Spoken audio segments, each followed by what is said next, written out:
Hey guys, how's it going? Hope you're doing well. My name is Crown, and today I'm going to read you some very interesting stories that I hope that you're gonna love. And now, without further ado, let's go!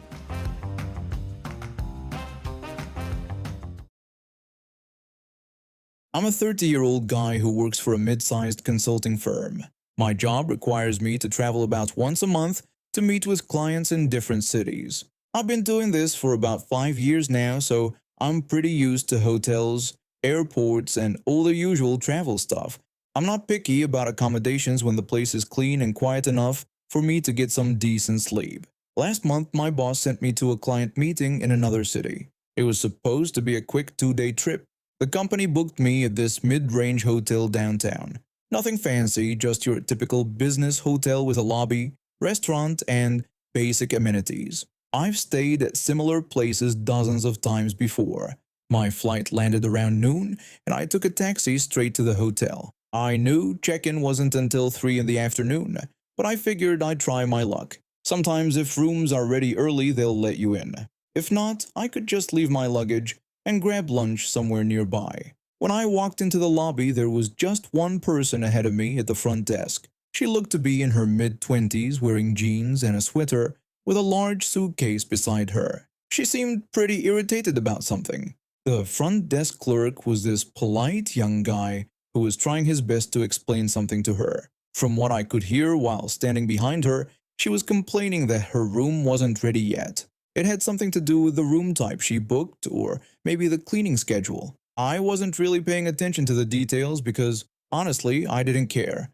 I just wanted to see if my room was ready too. She kept going on about how she'd been traveling all morning and was exhausted. The clerk kept apologizing and saying he was doing his best to find her something. I felt a bit bad for the guy because he seemed new and was clearly trying to help. When it was finally my turn, I walked up to the desk and gave the clerk my confirmation number. He typed something into his computer and smiled. Then he told me that my room was actually ready early and handed me my key card. I was honestly surprised because usually you have to wait until the official check-in time. I thanked the clerk again and started heading toward the elevator bank. That's when the girl from ahead of me suddenly turned around and called out to me. She asked if my room was really ready and seemed shocked that I just walked in and got one while she'd been waiting there for 20 minutes. I stopped and turned back to her. She had this look on her face like I had somehow cheated the system. I told her that I guess mine was already prepped. I didn't really know what else to say. It wasn't like I had done anything special to get my room ready early. Sometimes these things just work out. Then she asked if she could use my room for like half an hour just to freshen up and lie down, because she was exhausted from waiting. I was completely caught off guard by this request. I mean, who asks a complete stranger if they can use their hotel room? I had literally just met this person 2 minutes ago at the front desk. I told her no and that I wasn't comfortable with that. Her tone was getting more annoyed by the second. I could see the front desk clerk watching our conversation with a worried expression. She asked what the big deal was and pointed out that we were both staying there. She said it wasn't like she was some random person. I told her that I still didn't know her and that I wasn't letting someone I just met into my hotel room. I said she would have to wait like everyone else. She asked if I was serious and said she was just asking for 30 minutes. She insisted she wasn't going to steal anything. I told her my answer was still no and that I was sure her room would be ready soon. She rolled her eyes dramatically and said something under her breath that I couldn't quite make out. Then she turned back to the front desk clerk and started complaining again about how unfair everything was. I just shook my head and continued toward the elevator. When I was waiting for it to arrive, I could hear her still arguing with the poor clerk about room availability and how she was being treated unfairly compared to other guests. Later that evening, I decided to grab dinner at the hotel restaurant since I was tired from traveling and didn't want to venture out into an unfamiliar city. The restaurant was pretty small, maybe 15 tables total, so it was easy to see everyone who was dining there. I was sitting at a corner table reading some work emails on my phone while waiting for my food to arrive.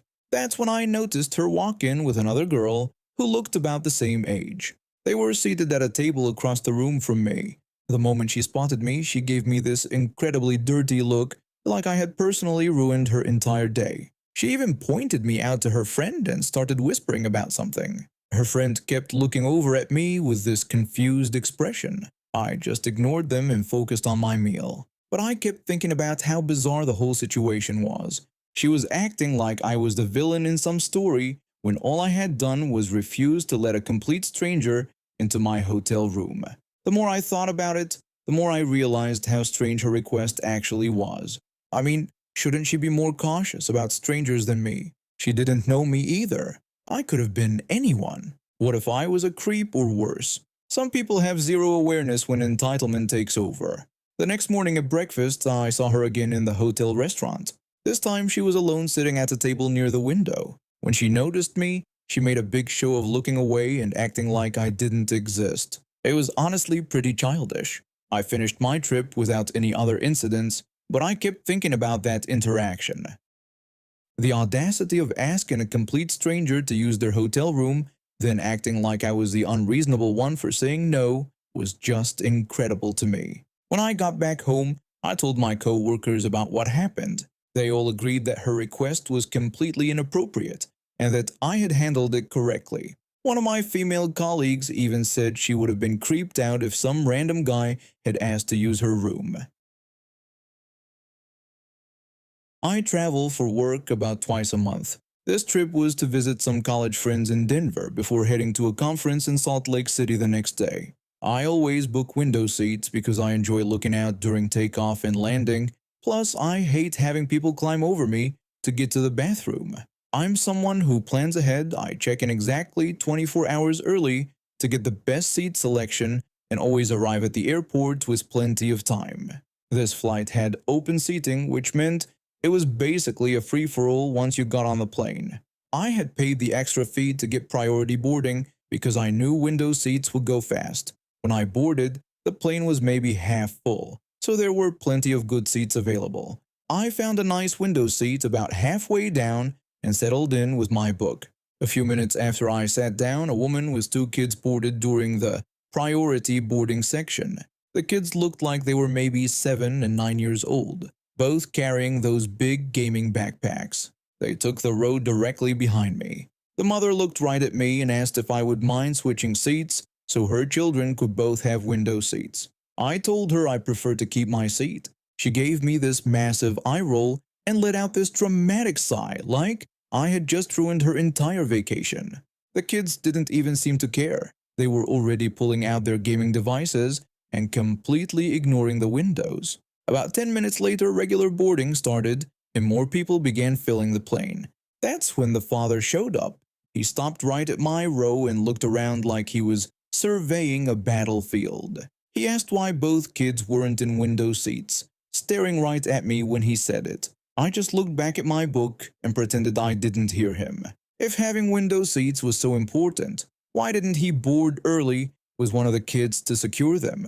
That's what any reasonable parent would do. The father ended up sitting in the aisle seat of my row, leaving the middle seat empty. The flight attendants started their safety announcements and told everyone to stow their carry-on bags. The kids shoved their backpacks under the seats but kept their gaming devices out. I noticed they weren't even looking out the windows. They were completely absorbed in their games. We took off without incident, but about 20 minutes into the flight, I felt it.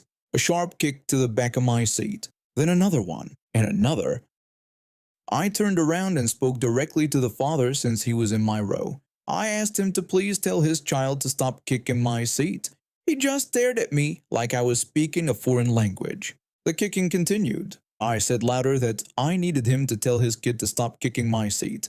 The father had the nerve to tell me that if I had given up my window seat like his wife asked, his kid wouldn't have to kick my seat.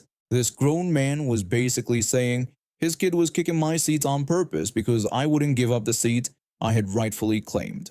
I considered talking to the mother, but she had her headphones on and seemed completely checked out from any parenting duties. A flight attendant walking by noticed the commotion and came over. She told the kid he needed to stop kicking my seat. The kid nodded and stopped for maybe 3 minutes. The flight attendant walked away. I heard the father lean over to his son and tell him to go ahead and keep doing what he was doing. And just like that, the kicking started again. This became the pattern for the entire 2-hour flight. The kid would kick my seat because his father told him to. I would ask loudly for it to stop. The flight attendant would come over and tell the kid to behave. The kid would stop for a few minutes, then the father would encourage him to start again. I was shifting constantly in my seat trying to get comfortable, but it was impossible. My back was getting sore and I was starting to get a headache from the stress. But I wasn't about to let this family think they could bully me into giving up my seat. About 30 minutes before landing, the pilot made an announcement asking if anyone had a connecting flight scheduled to leave within the hour to raise their hand so they could help them deplane quickly. I did have a connecting flight, but it wasn't for another 3 hours. I was planning to meet my college friends at the airport for lunch before my next flight. I looked back and noticed that the family behind me didn't raise their hands. They were staying on this plane for wherever it was going next. That's when I got an idea. I raised my hand. The flight attendant came over and made a note on her clipboard. Now I was officially on the quick exit list, even though I wasn't actually in a hurry. When we landed and pulled up to the gate, I put my plan into action. The father was still sitting in the aisle seat, making no effort to move so I could get out. He just sat there with a smug look on his face, like he was enjoying making things difficult for me one last time. The flight attendants called for passengers with tight connections to deplane first. I stood up and told the father I needed to get out because I had a connection to make. He moved his legs slightly but didn't actually get up or step into the aisle. I had to basically climb over him while he made it as awkward as possible. I opened the overhead bin where my small carry-on bag was stored, right next to their family's large backpacks.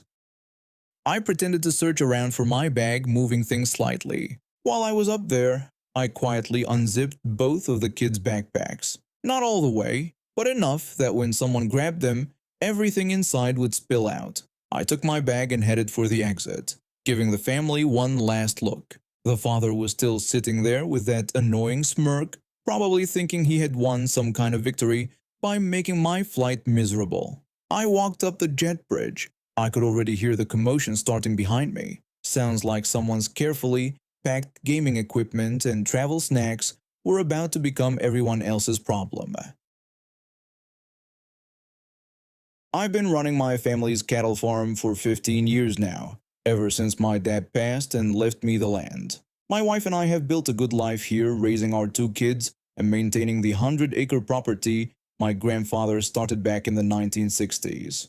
The trouble started about 6 months ago when some animal rights group got wind of our operation. We're not some massive factory farm, just a small family business that raises about 50 head of cattle at a time. We treat our animals well, give them plenty of space to graze, and follow all the regulations. But apparently that wasn't enough for these people. It began with protesters showing up at the edge of our property, holding signs and chanting.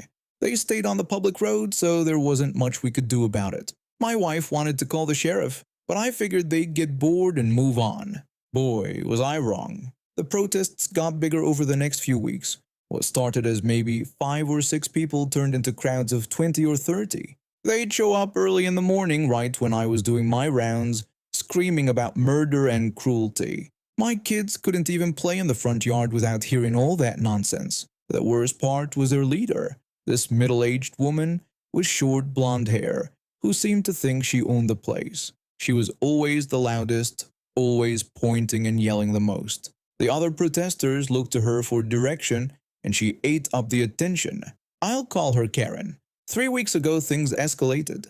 I was in the barn preparing for the monthly processing when I heard our dogs barking like crazy. I stepped outside to see what was going on, and there were about 15 protesters walking right up our driveway. They'd left the road and were now on my property. I walked over to the fence line where they were gathering. I told them they needed to get back to the road because this was private property. Karen shouted back that they had a right to document what I was doing to innocent animals. I explained that they had a right to protest on public property, but this wasn't public property and they needed to leave. She yelled that the animals couldn't speak for themselves and someone had to be their voice. I told her one more time to leave before I called the sheriff. She defiantly said to call them because they weren't afraid of my threats. I went back inside and called the sheriff's department. They said they'd send someone out, but it would be about 30 minutes. By the time I got back outside, the whole group had moved even closer to the barn. Some of them were taking pictures and videos, shouting about animal cruelty. The deputy who showed up was someone I knew from church. He talked to the protesters for a while and managed to get them back to the road, but Karen kept yelling about how they'd be back and how they weren't going to let me murder innocent creatures. That was 3 weeks ago. Since then, the protests had gotten more aggressive. They'd show up at all hours, shine flashlights at our house at night, and follow my truck when I went to town.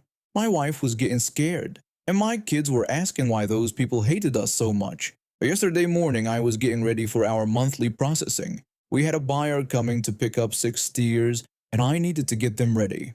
It's not something I enjoy, but it's part of the business. We do everything as humanely as possible and we follow all the regulations. I was just starting the process when I heard shouting coming from the front of the property. I figured it was just the usual protesters, but then I heard our security system beeping. Someone had cut through the fence. I grabbed my phone and headed toward the noise. What I saw made my blood run cold. Karen and about 12 other protesters had broken through our fence and were walking toward the barn. Some of them were carrying bolt cutters and wire cutters. They weren't just protesting anymore, they were invading. I shouted at them to stop because they were trespassing on private property. Karen yelled back that they were there to save the animals from my torture chamber. I told them they needed to leave right now before someone got hurt. She screamed that the only one hurting anyone was me. I pulled out my phone to call 911, but Karen rushed toward me. Before I could react, she pulled out a small canister and sprayed something directly in my face. The pain was immediate and intense. My eyes felt like they were on fire, and I couldn't breathe properly. It was pepper spray. I stumbled backward trying to clear my vision when I heard my wife's voice from the house. She was telling them to get away from her husband. Through my burning eyes, I could see her standing on the porch with my grandfather's old shotgun. She's always been a good shot, better than me actually. She grew up hunting with her father. My wife shouted that they had 5 seconds to get off our property before she started shooting. Karen yelled back that we couldn't threaten them because they were documenting crimes against animals. My wife started counting down from 5. Karen protested that this was harassment and that we couldn't just shoot people. My wife continued counting. More protesters started running toward the broken fence when she kept counting. Karen finally started moving but was still yelling that this wasn't over and they'd be back. When my wife reached 5, she fired a warning shot into the air and the remaining protesters scattered like startled deer. But Karen wasn't done being stupid. When she ran, she turned back to scream more threats about how we couldn't hide behind our gun forever and they'd shut us down. That's when my wife lowered the gun and fired again. This time she was aiming for the ground near Karen's feet, but Karen tripped at the exact wrong moment. The pellets caught her across the arm, and she went down screaming that she'd been shot. The other protesters came running back, and there was chaos everywhere. Some of them were trying to help Karen, while others were taking pictures and videos. Karen was rolling around on the ground, clutching her arm and screaming about police brutality. I managed to get to the house and splash water on my face to clear the pepper spray. My wife was already on the phone with 911 reporting the break-in and the assault. Within 10 minutes, we could hear sirens coming up the road. The sheriff's deputies arrived first, followed by an ambulance. The protesters were all gathered around Karen, who was still making a huge scene about her arm. From what I could see, it looked like she just had some minor scratches and bruises, but she was acting like she'd been shot with a rifle. The lead deputy took statements from everyone. The protesters claimed they were just trying to document animal cruelty, while the deputies found their bolt cutters and wire cutters, plus video evidence of them cutting through our fence. Several of them had filmed the whole thing, including Karen pepper spraying me. The deputy told Karen she was under arrest for criminal trespass, assault with a dangerous weapon, and destruction of property. She protested that this was outrageous because she was defending innocent animals. The deputy explained that she had attacked a man on his own property after breaking through his fence, which was assault and trespassing. Karen argued that I was about to murder those cows. The deputy told her that I was conducting legal business on my own property and she had no right to be there. The paramedics looked at Karen's arm and confirmed what I suspected, just minor scratches from the pellets and some bruises from falling. They cleaned it up and put a small bandage on it. She kept demanding to go to the hospital, claiming she was seriously injured. The paramedic told her these were very minor wounds and she didn't need emergency treatment. Karen insisted she could have internal bleeding and needed a full examination. The paramedic explained that's not how shotgun pellets work. In the end, Karen and 5 other protesters were arrested. The rest scattered when they saw the handcuffs come out. Karen was charged with criminal trespass, assault with a dangerous weapon, destruction of property, and conspiracy. The others got trespass and destruction of property charges. My wife wasn't charged with anything. The sheriff said it was clearly self-defense and defense of property. The district attorney later confirmed that we were well within our rights to defend ourselves and our property from armed intruders. Karen tried to press charges against my wife, but the video evidence showed everything clearly. She had pepper sprayed me after cutting through our fence and refusing to leave. My wife had given multiple warnings before firing, and she was defending her family and property. 2 weeks later, we got a call from Karen's lawyer. Apparently, she wanted to settle out of court and avoid the criminal charges. She was willing to pay for the fence repairs and promised never to come near our property again. We turned down the settlement. Some people need to learn that actions have results, and Karen was definitely one of those people. The last I heard, she's facing up to 2 years in prison and a significant fine. The other protesters got probation and community service. The protests stopped completely after that. Word got around about what happened, and apparently other animal rights groups didn't want to risk the same fate. We've had peace and quiet for the past month, and my kids can play in the yard again without hearing people screaming about murder. I still don't enjoy the processing part of the business, but it's legal, necessary, and done as humanely as possible. My husband and I are both 29 years old. We've been married for 6 years, and we've been trying to have a baby for almost 4 of those years. It's been a nightmare. We've had 3 miscarriages. Each one broke us a little more. Then we tried adoption twice. Both times, the birth mothers changed their minds at the last minute. I thought I'd never be a mother, but somehow miraculously, I'm pregnant again. I'm 7 months along now and everything looks healthy. The doctor says the baby is growing perfectly. For the first time in years, I actually believe this might happen. We're having our first child in December. Because of everything we've been through, I've been very careful about who I tell and when. I only told my closest family members early on, just in case something went wrong again. I needed their support if I lost another baby, but I wanted to wait to tell everyone else until I felt more confident. My grandmother has been a problem from the start. She's always been the type of person who thinks she knows what's best for everyone. When I told her I was pregnant at 12 weeks, she immediately started pushing me to let her announce it to everyone. She told me I needed to let her tell everyone at church because she was so excited and they'd all be so happy for me. I told her I appreciated that, but I wanted to wait a little longer because I wasn't ready to tell everyone yet. She asked why, pointing out that I was already showing a little bit and people would figure it out anyway. I explained that I just wanted to do this on my own timeline, and that after everything that happened, I needed to feel more secure before we announced it publicly. She got this look on her face like I'd slapped her. Her whole expression changed, and she started tearing up. She told me I was being selfish and that this baby wasn't just mine but the family's baby too. She said she had a right to share good news. I tried to explain that it wasn't about her, but she wouldn't listen. She kept bringing it up every time we talked. She'd call me twice a week asking if she could tell people yet. It was exhausting. When I finally announced the pregnancy to our church at 24 weeks, she was furious with me. She told me I should have let her do that weeks ago and pointed out how big I was now. She said everyone would know I was hiding it from them. I tried to explain that I wasn't hiding anything and was just waiting until I felt ready. She said I embarrassed her because she had to sit there and pretend she didn't know when people congratulated me. She claimed it made her look like I didn't trust her. The whole thing was about her feelings, not mine. She couldn't understand that after losing 3 babies, I needed to protect myself emotionally. She acted like I was keeping some family secret instead of protecting my own mental health.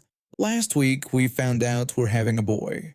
My husband and I were so excited. We've been dreaming about this moment for years. I called my close family to share the news, including my grandmother. I made it clear that I wanted to wait before announcing the gender publicly. I told her we found out it was a boy and that we were so happy, but I wanted to wait to tell everyone else. I explained that I didn't want a big gender reveal party, but I'd still like to announce it myself when I was ready. She got excited about it being a boy and asked when I was going to tell everyone. I said in a few weeks maybe, because I just wanted to enjoy this privately for a little while. She said a few weeks was ridiculous and that people were going to ask her, and she didn't want to lie to them.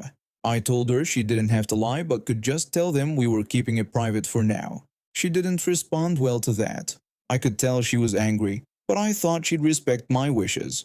This morning my husband and I decided to skip church because I wasn't feeling well. I had some back pain and just wanted to rest. About an hour after church would have ended, people started calling and texting me. My friend Sarah called first. She congratulated me on the baby boy and told me that my grandmother had told everyone at church this morning. She said my grandmother was so excited. My heart dropped. I called my sister immediately. I asked her if grandmother had told everyone about the baby being a boy. She confirmed that she had and explained that my grandmother made a big announcement during prayer request time. She said my grandmother told everyone she was so excited about her great-grandson that she just had to share. My sister mentioned that she could see people looking around confused because they didn't know I'd found out the gender yet. I was devastated. This was supposed to be my moment. After everything we'd been through, I wanted to be the one to share this news. Instead, I found out that my entire church community knew because people were calling to congratulate me. My sister went back to church for the evening service and confronted my grandmother. She told my grandmother that she needed to stop telling people about my baby news because I had specifically asked her to wait. My grandmother said she didn't care what I asked and that this was her great-grandchild, so she had every right to share good news about her family. My sister told her it wasn't her news to share and that she was hurting my feelings. My grandmother asked what about her feelings and said she was the one who'd been praying for this baby for years. She claimed she was the one who'd been there through all my losses and should be able to celebrate however she wanted. My sister told me that my grandmother got so worked up that she started crying in front of everyone. She made a big scene about how I was being ungrateful and how she was just excited about her great-grandchild. When I called my father to complain, he took her side completely. He told me I was overreacting and that I knew this baby was all she had. He said she didn't have anything else to be excited about. I asked him what about her other 3 great-grandchildren. He said that was different because she wasn't close to them. He explained that I was her special granddaughter, and this was her special great-grandchild. I told him it was my baby and I should get to decide when and how to share news about my own pregnancy. He said I was being selfish and that she was elderly and excited. He told me to just let her have this. My own father was telling me that my grandmother's excitement was more important than my wishes about my own pregnancy. Now I feel like I can't share anything else with her. We still have to pick a name, plan the nursery, and decide on so many other things. But I know that if I tell her anything, she'll immediately run and tell everyone else. She's proven that she can't be trusted to respect my boundaries. I'm already dreading the birth. I know she's going to want to announce when I go into labor, when the baby is born, his weight, his name, everything. She'll probably post pictures on social media before I even get a chance to hold him. What really bothers me is that she acts like this baby belongs to her, much like it belongs to me and my husband. She talks about our baby and our little boy like she's going to be raising him. She's already bought more baby clothes than I have and keeps talking about how she's going to babysit him all the time. My husband is furious with her, but he's trying to stay out of it because he doesn't want to cause family drama. He thinks I should just accept that this is how she is and find other people to share things with. But she's my grandmother. I wanted her to be part of this experience. 3 days after the church incident, I got a call from my grandmother. She said she heard I was upset with her. I confirmed that I was and explained that I had specifically asked her not to tell people about the baby's gender, and she did it anyway. She said she was just excited and didn't see what the big deal was. I told her the big deal was that she went behind my back and shared news about my baby without my permission. She said it was her baby too because this baby was part of our family. She claimed she had just much right to be excited that I did. I told her she could be excited, but she didn't have the right to make announcements about my pregnancy. She said she wasn't going to apologize for being happy about her great-grandchild. She hung up on me. That was a week ago, and we haven't spoken since. Yesterday, I found out from my sister that my grandmother has been telling people at the grocery store, the pharmacy, and anywhere else she goes that she's having a great-grandson in December. She's been showing people the ultrasound pictures I gave her and acting like she's the one who's pregnant. I've decided that I'm not sharing any more information with her about this pregnancy. She's lost the privilege of being included in these special moments. When the baby is born, she'll find out when everyone else does. If she wants to act like she has equal rights to my baby, she can have equal access to information about him. My husband and I are going to announce the name we've chosen at Christmas dinner. I'm curious to see if she can manage to keep her mouth shut for 2 hours. So this happened when I was 18 and working my first real job. I've been living with my parents since graduating high school and really needed the money for college expenses coming up. After weeks of job hunting, I finally landed the position at this trendy ice cream shop that was all the rage back then. They made their own ice cream right in the store and mixed it fresh. People would line up around the block for it. The thing about this place was that literally everyone who worked there was young. I'm talking 16 to 22 years old max. My manager was only 20, just 2 years older than me, and he acted like he was running some kind of high school clique instead of a business. There was so much drama and favoritism going on. If you were buddies with him, you got the good shifts and could pretty much do whatever you wanted. If you weren't in his inner circle, you got stuck with the worst hours and had to follow every rule to the letter. I've been working there for about a month when my birthday was coming up. My family had planned this whole trip to celebrate, and I was really excited about it. I knew I needed to request time off properly, so I went straight to my manager 4 weeks ahead of time. 4 whole weeks. I filled out the request form for 3 days off and handed it to him personally. I told him I needed those specific dates off and asked if it would be fine. He looked at the form and said it should be okay, and that he'd get back to me about it. 2 days later, he approved it. I was relieved because I really didn't want to miss this trip. My family had already booked everything, and I've been looking forward to it for months. The trip was amazing.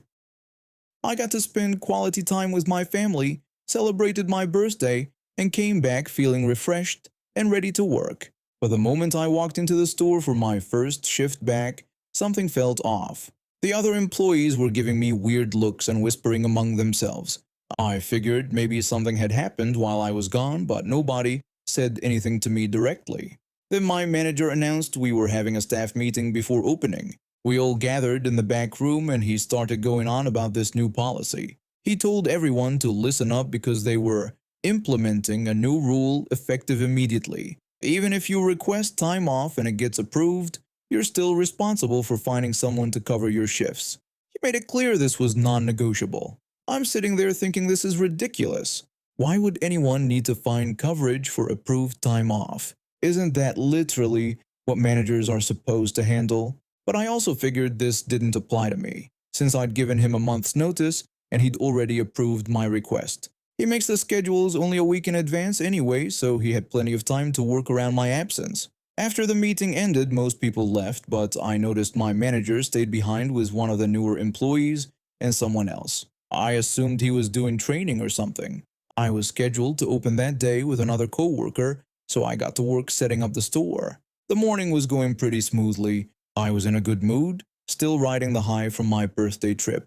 Then around lunchtime, this big family came in, mom, dad, and 4 kids. They were clearly tourists and seemed excited to try our famous ice cream.